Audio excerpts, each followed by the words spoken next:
All right, so I am trying this YouTube capture thing for the first time, which has nothing to do with this video.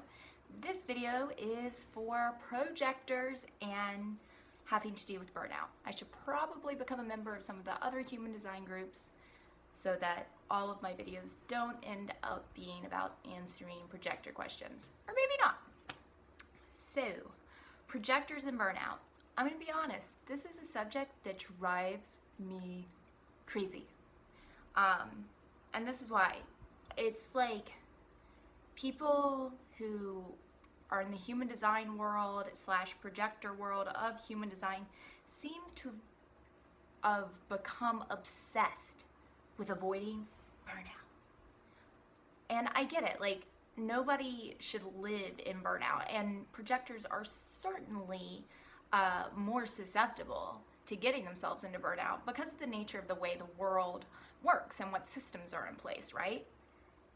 So yeah, it's something worth being aware of. And when I do human design readings, I definitely tell my projector people to be aware of this, not necessarily intuitively knowing when enough is enough, because we don't have that sacral energy that not only fuels that work, but also is the response mechanism. It's that intuitive awareness of work energy that we don't have. This specific question that was asked was from someone who's new to human design, and she or he, I can't remember, said, I'm new to human design. I have a lot of definition. A lot of my motors are defined, not a sacral, obviously. And I want to know if that means I'm more or less prone to burnout than someone who has less definition. And this would be my answer. It depends, as everything does. It really depends on the individual and the way they respond to their chart. So I'm a mental projector. I have my throat defined and my ajna defined. Everything below is totally open, which means I don't have any motors or any other energy centers going in my chart. So you would think that would mean I was really, really prone to burnout. And at one point in my life, that was probably true. I was probably steadily on that path. I was lucky enough to learn human design when I was 21, I think. And because it resonated with me, and because at that time I had just gone through my father's death, and my mom was quickly approaching death with early onset Alzheimer's, I was really committed to living a life that felt good and had energy in it, and was just, a good life. I didn't want to die early. So when I got the information of human design and learned about burnout, I really did apply what I learned despite my experimentation with the strategy of human design, which has been hugely beneficial to me. The areas around burnout I have been really aware of. That being said, I have still burnt myself out in my human design experiment. There's nothing saying that I won't do that again. And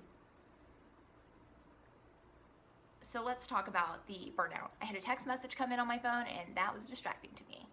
So the burnout with or with not energy centers. What I was saying was, I don't have energy in my chart. But because of that, I'm very much, I know, don't go there. Don't take a retail job. Like, don't be on my feet all day. Don't overload my schedule.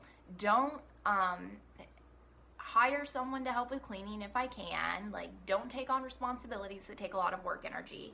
And because it's just so clearly freaking evident in my chart that I don't have energy to waste, I don't.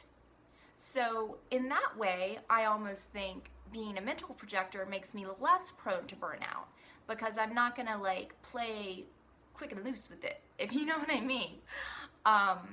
For people who have definition in their chart, like the emotional center defined, any of the motors, the will center, I've got a lot of projectors who have will center definition, the root, and especially if they have the root with the spleen and the will center, right?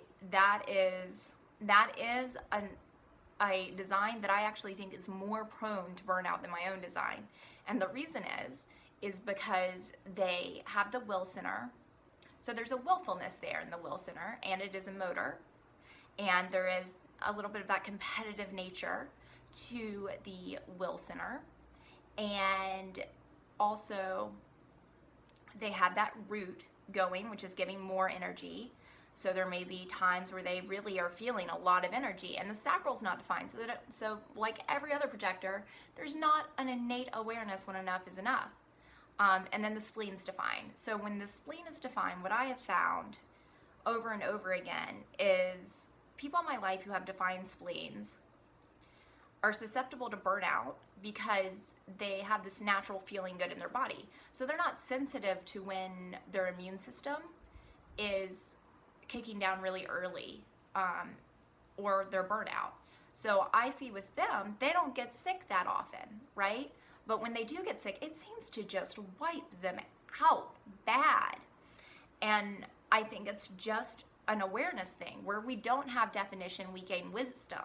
It may not be an intuitive awareness, right? Like as when our centers are defined, but when they're not defined over time, we actually gain a lot of wisdom about that energy and how to work with that energy. So the number of centers you have defined, well, burnout isn't about how much native energy you have in your chart. Burnout is about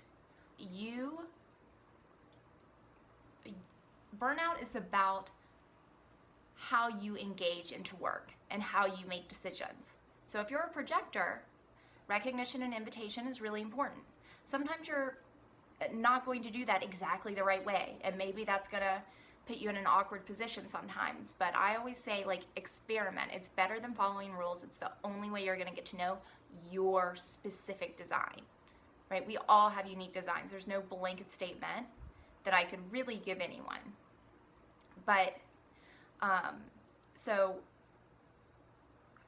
burnout is when we're entering work agreements in a way that's not correct. So there's the invitation, the recognition, and then we each have authority. I believe there are 5 authorities for us as projectors. And if we're not paying attention to that authority, we're going to end up in work where our energy isn't being used correctly. You know, a generator, the most energetic manifesting generator, can totally burn themselves out if they are working on things out of alignment with their sacral response, out of alignment with what their authority is, should they happen to have an emotional authority, right? So, and that energy burns out in a different way. It's almost like it's burning in on itself, is the way I kind of get it visualized to me. So if you're a projector, and if you are new to this, and maybe this is a new insight if you are old to it, experienced in it, don't make burnout the boogeyman, right? Don't allow burnout to be something that stops you from doing your experiment, and don't be overly concerned with it, and don't be overly concerned with it in other people. Look at your design, know your authority, know your strategy. Pay attention to yourself, pay attention to your energy levels. Approach this just like a scientist approaches things. But it's like a spaghetti throwing scientist, right? Like, try something, but take note of what's happening. Have a period in your day for reflection. I'm a 4-1. I'm a mental projector. So I have a lot of time for reflection. But even if it's just half an hour to free write every morning, you need to be in touch with what's going on for you, how you are processing things. And that's what's really hard for projectors, and that's really where a projector ends up in burnout, is where they're not being self-reflective and they're not paying attention, because we're designed to project out. We're designed to be about the other. That's very natural for us, and there's nothing wrong with it. But if we're not taking a little bit of time every day to check in with us and what's going on, we are really making ourselves more susceptible to burnout, and we're cheating ourselves, because when we're going into burnout, then we're not doing those things that bring us joy, bring us love, bring us abundance. We're not doing those things that make us feel seen and recognized and appreciated. And it sucks for everyone else who's involved too, right? Like, I used to think what I have realized now in my experiment is when I thought I was being helpful, if it wasn't recognized, it wasn't helpful, it was annoying. And I don't want to play into the story of projectors that I don't think is very healthy, that I've talked about in other videos, but it's just true really for anyone. If you're doing something that you're not meant to do, no one is benefiting from that. It's like Byron Katie, she talks about, and she gives the example, okay, Byron Katie is the creator of the process called The Work, and she gives the work is about questioning your thoughts, questioning your beliefs, your assumptions, this kind of thing. Actually, very, very powerful to combine with human design as you're working through your not self. So she talks about a guy who doesn't want to fire someone because of the effect it will have in their life. And she basically said, like, the person that you're not firing doesn't benefit from you not firing them. Because if the situation is such that it's not working enough that you're considering firing them, then they're not happy either, right? So when we end up in situations where we're burning out, where we're not recognized, where we're not seen, and we think we need to stay there because of what we're adding to the project, it's just not true.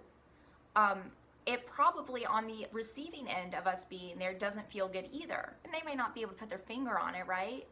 But that will happen. So burnout happens from not being clear, from not listening to your strategy, from allowing your ego to get in the way, and it can happen with any type. It just happens to be because projectors are 20% of the population, because we didn't come in until like the 1700s, right? Because the foundations, the structures, the institutions were created by different energetic types, we can just find ourselves really not knowing how to function in the world and get our needs met. And therefore we might be more willing to bend what we know doesn't really feel good because we need to eat. And that's why I say over and over again, as a projector, learning to have a relationship with God, learning to have a relationship with the expansiveness of creation as you, like learning how to create out of something other than work, out of really beingness, is crucial to your success as a projector and your happiness and your health. And really, it doesn't matter how defined or not defined as a projector that you are, that will still be true. I hope this was helpful on the topic of burnout. It's something I can get kind of triggered around, I guess. And if you have any questions that you would like me to answer about anything with human design, you can pop them in the comments and I will make a video at some point when it bubbles up. All right, love you, bye!